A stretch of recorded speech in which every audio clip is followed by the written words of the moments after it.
दोस्तों नमस्ते। आज हम करेंगे शिव शंभू के चिट्ठे जो भारत मित्र पत्र प्रकाशित हुई थी 11 अप्रैल 1904 ईस्वी से 9 मार्च 1907 ईस्वी तक।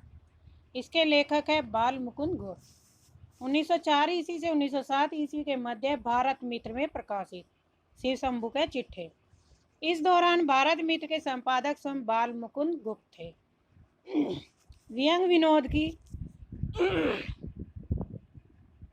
व्यंग विनोद की सजीव शैली में लॉर्ड कर्जन के शासनकाल में भारतीय जनता की दुर्दशा को प्रकट करने के लिए 8 चिट्ठे लिखे गए। कलकत्ता की शासन व्यवस्था को व्यंग के माध्यम से दर्शाया गया है। शिव शंभू के चिट्ठे नामक निबंध में बाल मुकुंद गुप्त ने अंग्रेजी शासन की आलोचना की। यह निबंध प्रतीकात्मक शैली में लिखा गया है। इस निबंध की शुरुआत स्वप्न के जरिए होती है, यानी कि स्वप्न में ये सब दिखाई दिया है। चिट्ठे शिव शंभू शर्मा के नाम से लिखे गए। शिव शंभू परतंत्र देश का नागरिक है। मन बदलाव के लिए वह भांग का सेवन करता है। 8 चिट्ठों का कालक्रम। बनाम लॉर्ड कर्जन। बुलबुलों के बारे में एक सपने से शुरू, यानी कि जो ये चिट्ठा है वो कहाँ से शुरू होता है? बुलबुलों के बारे में एक सपने की शुरू होती है। लॉर्ड कर्जन का 5 वर्ष का कार्यकाल पूरा हुआ। इस अवधि में सिर्फ उसने ये काम गिनाए ने लाख किए जो लॉर्ड कर्जन ने काम किए थे वे इस प्रकार हैं। विक्टोरिया मेमोरियल हॉल का निर्माण, दिल्ली दरबार का आयोजन। ये किसके समय में हुए थे? लॉर्ड कर्जन के समय में। दूसरा है श्रीमान का स्वागत। लॉर्ड कर्जन को अपना कार्यकाल पूरा करने के बाद दूसरी बार 2 वर्ष के लिए वायसराय नियुक्त किया गया। लॉर्ड कर्जन के पुराने कारनामों का व्यंग्यमयी भाषा में उल्लेख, भाग्यवादी, विवश, लाचार भारतीयों की तटस्थ वृत्ति पर गहरे प्रहार। तीसरा चिट्ठा है वायसराय का कर्तव्य। जनता के प्रतिनिधित्व का दावा पेश करते हैं। 1858 के महारानी घोषणा पत्र को भारतवर्ष के लिए फौलादी दीवार की संज्ञा दी, जिसे भारतवासी अपना रक्षक समझते थे। 4th चिट्ठा है पीछे मत फेंकिए। देखिए जितने ये 8 चिट्ठे दिए गए इनका क्रम से याद कर लीजिए, क्योंकि क्रम से यहाँ पे क्वेश्चन बनेगा आपका। लॉर्ड कॉर्नवालिस ने लॉर्ड कर्जन की तुलना की। रावण का स्मरण, अंग्रेजों और कर्जन के प्रभुत्व में वर्णन। आशा का अंत। कर्जन की दूसरी बार वायसराय बनने पर भारतीयों की जो उम्मीदें थी वह उनके मुंबई के पहले भाषण से ही समाप्त हो गई। भारतीय जलवायु, नमक की अजब तासीर का वर्णन किया गया। कर्जन ने अकाल को अनदेखा कर दिल्ली दरबार आयोजित किया। बहुत से पदों को अंग्रेजों के लिए आरक्षित किया गया, यानी कि कुछ पद ऐसे थे जिन पर अधिकार किसका था? अंग्रेजों का था। उन पे वे भारतीयों को नियुक्त नहीं करते थे, सिर्फ अंग्रेजों को ही नियुक्त किया जाता था। महारानी विक्टोरिया को भारतीय माता तुल्य समझते थे। जो ब्रिटेन की महारानी थी उसे किसके तुल्य माना जाता था? भारतीय माता तुल्य के समझ। उनके पुत्र महाराज एडवर्ड के प्रति लोगों की भक्ति भाव थी। 6ठा चिट्ठा है एक दुरासा। शासन तंत्र की जनता से दूरी का रेखांकन, शासक और शासित के बीच जीवित संपर्क की हिमायत। ग्वालों का कृष्ण के यहाँ होली खेलने जाने का उल्लेख, चलो आज खेलें होली कन्हैया घर, गीत का मार्फत है। विधायी संभाषण है। 7वां चिट्ठा जंगी लॉर्ड किचनर से विरोध तथा त्यागपत्र की स्वीकृति के बाद कर्जन के शासन का अंत है। सर्वशक्तिमान होने के बावजूद सत्ता के साथ शासक का संबंध अस्थायी है। नर सुल्तान नामक राजकुमार की कथा का उल्लेख, जिसमें गीत गाए जाते हैं। 8वां चिट्ठा है बंग विच्छेद। 16 अक्टूबर 1905 को बंगाल का विभाजन होता है। सत्ता की जनविरोधी नीतियों की असफलता का जयघोष, तुगलक के राजधानी बदलने से फैसले से तुलना। प्रमुख उदाहरण दिए गए। पहले चिट्ठे के प्रमुख उदाहरण है बनाम लॉर्ड कर्जन। बुलबुल पकड़ने की नाना प्रकार की कल्पनाएं मन ही मन में करता हुआ बालक शिव शंभू सो गया। उसने देखा संसार बुलबुल में है। आज शिव शंभू बुलबुलों का राजा ही नहीं महाराजा है। यह सब क्या देख रहे हैं? शिव शंभू अपने स्वप्न में सोते हुए। नेक्स्ट कथन है आप माय लॉर्ड जब से भारतवर्ष में पधारे हैं, बुलबुलों का स्वप्न ही देखा है। यह सच कोई करने योग्य काम भी किया है, खाली अपना ख्याल ही पूरा किया। यहाँ की प्रजा के लिए भी कुछ कर्तव्य पालन किया। एक बार यह बातें बड़ी धीरता से मन में विचार कीजिए। आपकी भारत में स्थिति की अवधि के 5 वर्ष पूरे हो गए। अब यदि आप कुछ दिन रहेंगे तो सूद में मूलधन समाप्त हो चुका। हिसाब कीजिए, नुमाइशी कामों के सिवा काम की बात आप कौन सी कर चले, और भड़कबाजी के सिवा ड्यूटी और कर्तव्य की ओर आपका इस देश में आकर कब ध्यान रहा। इस बार के बजट की वक्तृता ही आपके कर्तव्य काल की अंतिम वक्तृता थी। जरा उसे पढ़ तो जाइए, फिर उसमें आपकी 5 साल की किस अच्छी करतूत का वर्णन है।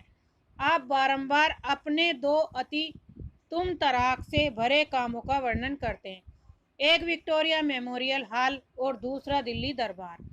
ये 2 काम किए आपने, पर जरा विचारिए तो यह दोनों काम 100 हुए। ड्यूटी विक्टोरिया मेमोरियल हॉल चंद पेट भरे अमीरों के 1-2 बार देख आने की चीज होगा, उससे दरिद्रों का कुछ दुख घट जाएगा या भारतीय प्रजा की कुछ दशा उन्नत हो जाएगी।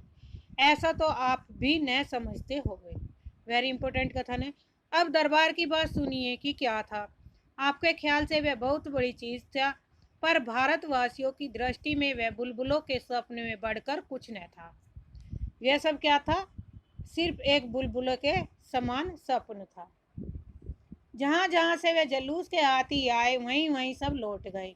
जिस हाथी पर आप सुनहरी झूले और सोने का होदा लगवाकर छत्र धारण पूर्वक सवार हुए थे, वह अपने कीमती असबाब सहित जिसका था उसके पास चला गया।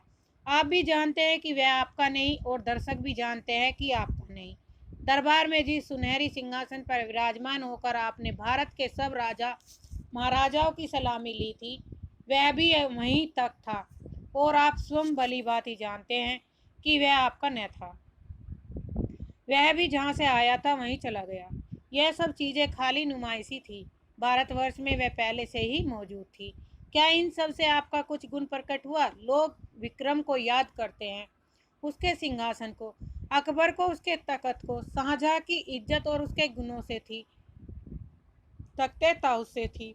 आप जैसे बुद्धिमान पुरुष के लिए ये सब बातें विचारने की है। आपके वह कुछ दिन बीत गए, अवधि पूरी हो गई। अब यदि कुछ दिन और मिले तो वह किसी पुराने पुण्य के बल से समझिए। उन्हीं की आशा पर श्री शंभू शर्मा का यह चिट्ठा आपके नाम भेज रहा हूँ, जिससे इन मांगे दिनों में तो एक बार आपको अपने कर्तव्य का ख्याल हो। वह देखिए, एक मूर्ति है जो किले के मैदान में नहीं है, भारतवासियों के हृदय में बनी हुई है। पहचानिए, इस वीर पुरुष मैदान की मूर्ति से इस देश के करोड़ों गरीबों के हृदय में मूर्ति बनवाना अच्छा समझा। यह लॉर्ड रिपन की मूर्ति है। और देखिए, एक स्मृति मंदिर, यह आपके 50 लाख के संगमरमर वाले से अधिक मजबूत और सैकड़ों गुना कीमती है। यह स्वर्गीय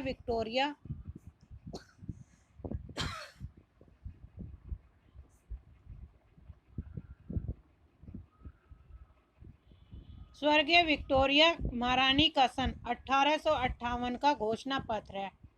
आपकी सदस्य से यही बन सकती है यदि इन 2 यादगारों की आपके से जो कुछ इज्जत है। श्रीमान का स्वागत। जो अटल है वह टल नहीं सकता, जो होनहार है वह होकर रहती है।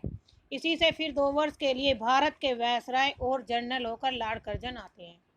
उन्होंने पृथ्वीराज जयचंद की तबाही देखी, मुसलमानों की आवाजाही देखी, अकबर बीरबल खाना खाना और तानसेन देखे, शाह कहानी शाहजहां तख्तोताउस और शाही जुलूस देखे, फिर वही तख्त आदि को उठाकर ले जाते देखा, शिवाजी और औरंगजेब देखे, बताइए, और हैरिस्टिंग से भी वीर अंग्रेज देखे।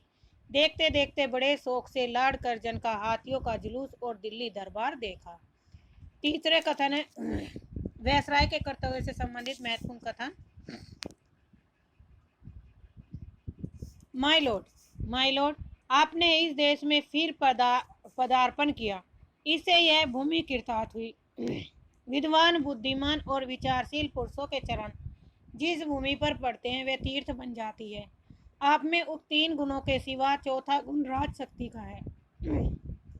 आपके श्री चरण स्पर्श से भारत भूमि तीर्थ से भी कुछ बढ़कर बन गई। आज 46 साल हो गए, वह दीवार अटल अचल खड़ी हुई है। वह स्वर्गीय महारानी का घोषणा पत्र है जो 1 नवंबर 1858 ईस्वी को कैनिंग महोदय ने सुनाया था। वही भारतवर्ष के लिए फौलादी टैगोर है। वही दीवार भारत की रक्षा करती है। उसी दीवार को भारतवासी अपना रक्षक समझते हैं।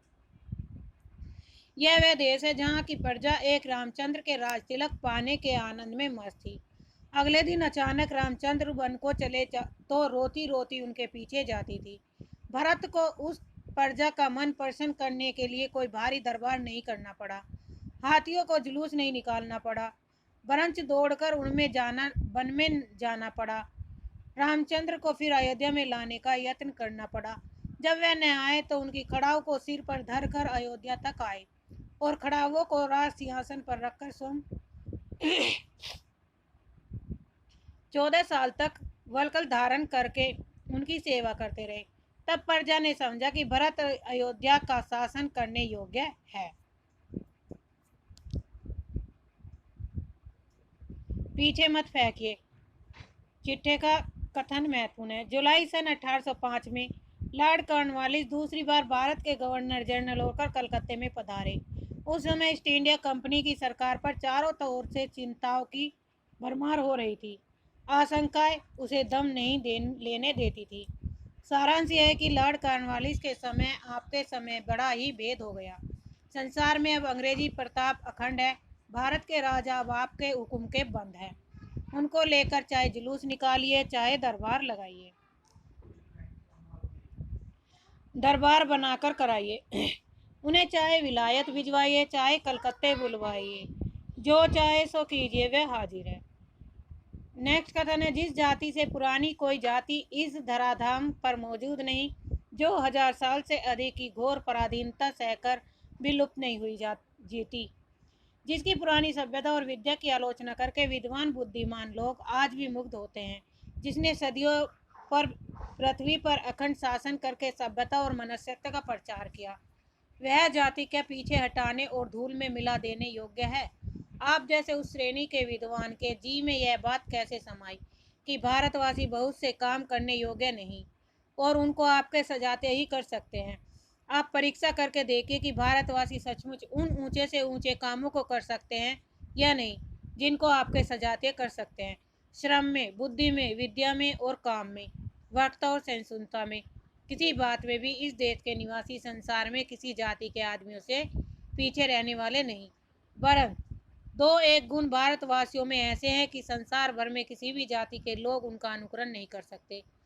हिंदुस्तानी फारसी पढ़ के ठीक फारिस वालों की भांति बोल सकते हैं, कविता कर सकते हैं। अंग्रेजी बोलने में वह अंग्रेजों की पूरी नकल कर सकते हैं। कंठ तालु को अंग्रेजों के सदर से बना सकते हैं, पर एक भी अंग्रेज ऐसा नहीं जो हिंदुस्तानियों की भांति साफ हिंदी बोल सकता हो। किसी बात में हिंदुस्तानी पीछे रहने वाले नहीं। हाँ, 2 बातें में वह अंग्रेजों की नकल या बराबरी नहीं कर सकते। एक तो अपने शरीर के काले रंग को और अंग्रेजों की भांति गोरा नहीं बना सकते। दूसरे अपने भाग्य को उनके भाग्य में रगड़कर बराबर नहीं कर सकते। किंतु इस संसार के आरंभ में बड़ा भारी पार्थक्य होने पर भी अंत में बड़ी भारी एकता है। विक्रम, अशोक, अकबर की यह भूमि साथ नहीं गई। औरंगजेब, अलाउद्दीन इसे मुट्ठी में दबाकर नहीं रख सके। महमूद, तैमूर और नादिर इसे लूट के माल के साथ ऊँटों पर, हथियारों पर लाद कर न ले जा सके। आगे भी यह किसी के साथ न जाएगी, चाहे कोई कितनी ही मजबूती क्यों न करे।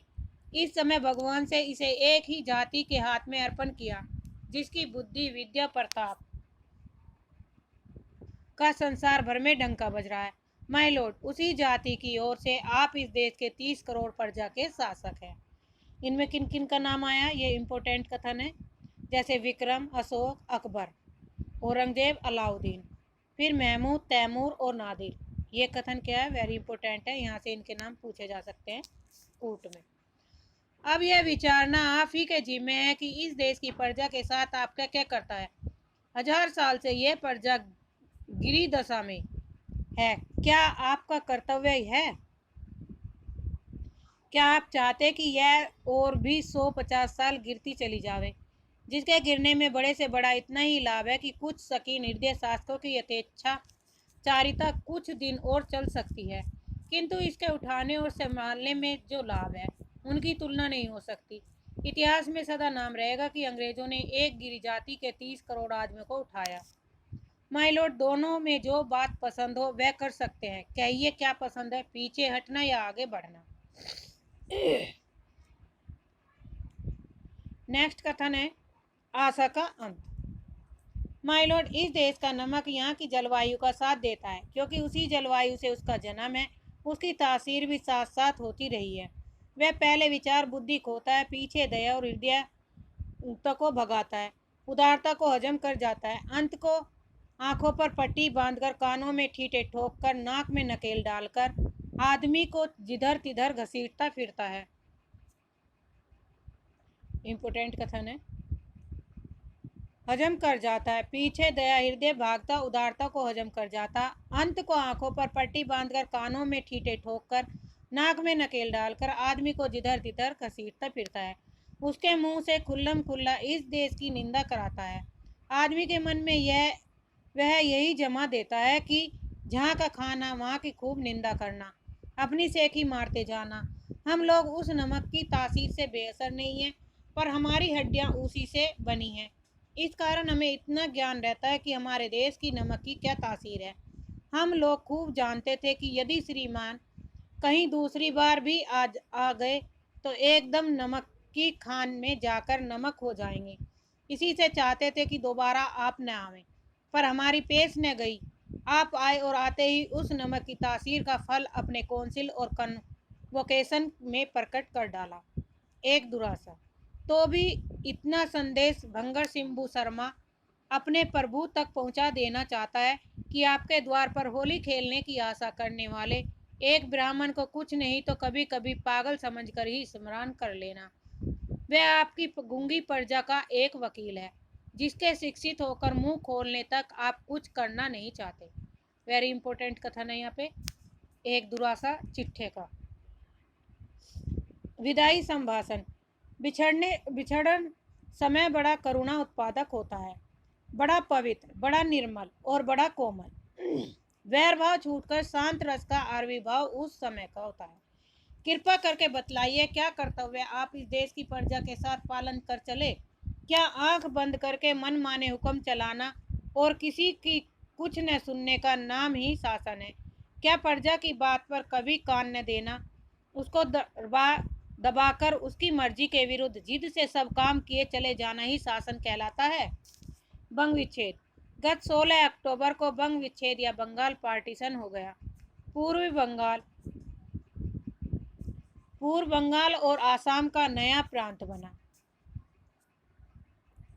इंपोर्टेंट है, कौन कौन से देशों का नाम आया? पूर्व बंगाल और आसाम का नया प्रांत बनकर हमारे महाप्रभु माय लॉर्ड इंग्लैंड के मान राज प्रतिनिधि का तुगलकाबाद आबाद हो गया। तो इनमें किन किन का नाम है? बंगाल का, आसाम का और तुगलकाबाद का। आपके शासनकाल में बंग विच्छेद इस देश के लिए अंतिम विषाद और आपके लिए अंतिम हर्ष है। वेरी इंपॉर्टेंट कथन है। सैकड़ों राजा जिसे अपनी अपनी समझ कर चले गए, परंतु वे किसी के भी साथ नहीं गई। ऐसी पृथ्वी के पाने से क्या राजाओं को अभिमान करना चाहिए? अब तो लोग इसके अंश के अंशों को पाकर भी अपने को भूपति मानते हैं। ओह, जिस पर पश्चाताप करना चाहिए उसके लिए मूर्ख उल्टा आनंद करते हैं। वही राजा और कहता है, यह पृथ्वी मिट्टी का एक छोटा सा ढेला है जो चारों तरफ से समुद्र रूपी पानी को की रेखा से घिरा हुआ है। राजा लोग आपस में लड़ लड़कर इस छोटे से ढेले के छोटे छोटे अंशों पर अपना अधिकार जमाकर राज्य करते हैं। ऐसे क्षुद्र और दरिद्र राजाओं को लोग दानी कहकर जांचने जाते हैं। ऐसे नीचों से धन की आशा करने वाले अधम पुरुषों को धिक्कार है। यह वह शासक था कि इस देश के चक्रवर्ती अधीश्वर होने पर भी एक दिन राजपाट को लात मारकर जंगलों और वनों में चला गया। ऐसा भी एक शासक हुआ था जो अपने इस राजपाट को छोड़कर जंगल को चला गया। आज वही भारत एक ऐसे शासक का शासनकाल देख रहा है जो यहाँ का अधीश्वर नहीं है। कुछ नियत समय के लिए उसके हाथ में यहाँ का शासनभार दिया गया था, तो भी इतना मोह में डूबा हुआ है कि स्वयं इस देश को त्याग कर भी इसे कुछ दिन और न त्यागने का लोभ संवरण कर सका। इम्पोर्टेंट कथन है। आशीर्वाद। वह और कौन नहीं थे, यदुवंशी महाराज वासुदेव थे। नवजात शिशु कृष्ण, उसी को उस कठिन दशा में, उस भयानक काली रात में वह गोकुल पहुंचाने जाते हैं। कैसा कठिन समय था, पर दृढ़ता सब विपदों को जीत लेती है, सब कठिनाई को सुगम कर देती है। यानी कि क्या होता है, दृढ़, उनका दृढ़ निश्चय था, इसलिए दृढ़ पे क्या किया, विश्वास और जीत हासिल की थी। आज के लिए इतना ही। धन्यवाद। चैनल को सब्सक्राइब करिए, लाइक करिए, शेयर करिए। जो भी आपको इम्पोर्टेंट वीडियो है, सारी इम्पोर्टेंट वीडियो उनकी प्लेलिस्ट बना दी है, यूट्यूब चैनल पे आपको मिल जाएंगे। यूनिट 8 के संपूर्ण नाटक की प्लेलिस्ट है, संपूर्ण यूनिट कविताओं से संबंधित है, और इम्पोर्टेंट जहाँ से भी क्वेश्चन बनते हैं, महत्वपूर्ण क्वेश्चनों से संबंधित टॉपिक है।